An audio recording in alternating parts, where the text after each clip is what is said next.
A brutal murder is showing the dangers of criticizing religion in Bangladesh. A gang armed with machetes hacked to death secular writer Nazimuddin Samad.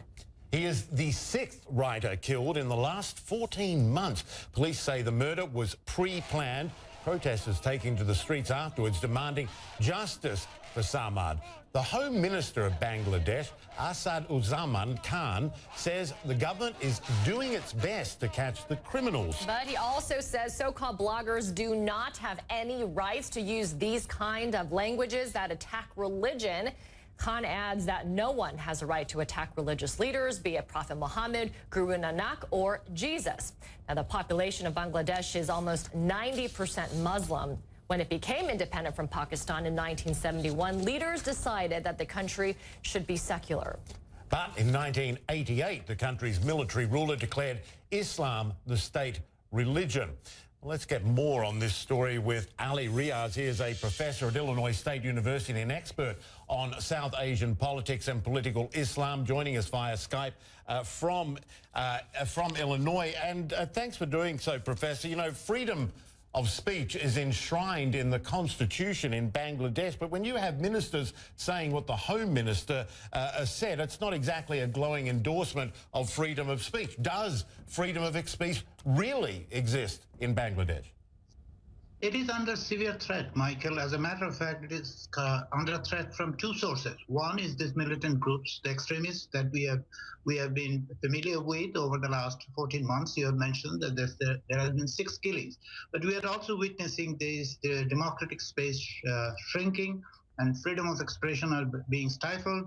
The threat is from the government because, as you can see, instead of protecting these bloggers, the government is taking steps which is providing justification to this kind of murders. On the other hand, we have also seen criticizing the government has become very dangerous nowadays. So insofar as the freedom of expression is concerned and the democratic space is concerned, it is shrinking quite fast in Bangladesh, which is very unfortunate. That's not the reason Bangladesh became independent.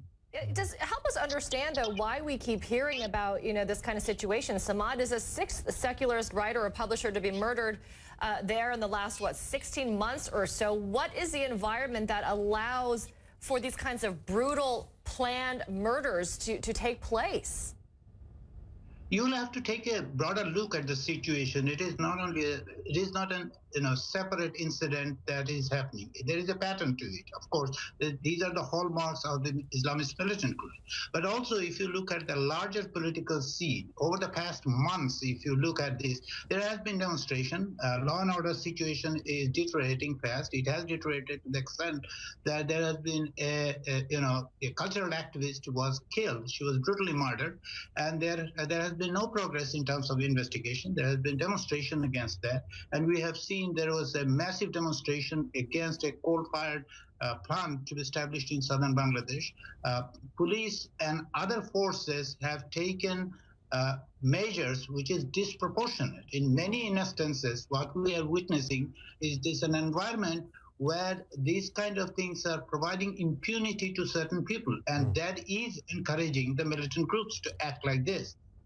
Yeah, exactly. I was going to say that most of these victims, I think it's fair to say, are not anti-Islam. They're anti-extremist. They're against fundamentalism in their writings. And the government in action, as you outlined there, by not doing anything, they encourage those extremists to take revenge on the streets. So what is happening to pressure the government to change what it is doing?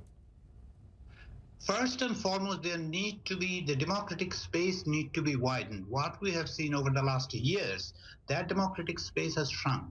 And when you are not allowed to speak, and that you cannot differentiate between speaking against religion and speaking against the government, it is very much important that the freedom of expression, the right be protected so that everyone can speak. So if you create a culture of fear, if you create an environment within impunity is provided to certain people, that encourages other people to act like this. And in many instances, you have to ask the timing about it, and you have to ask who would benefit out of this kind of situation. And that's why, as I have insisted, it needs to be looked into the broader within the broader political environment.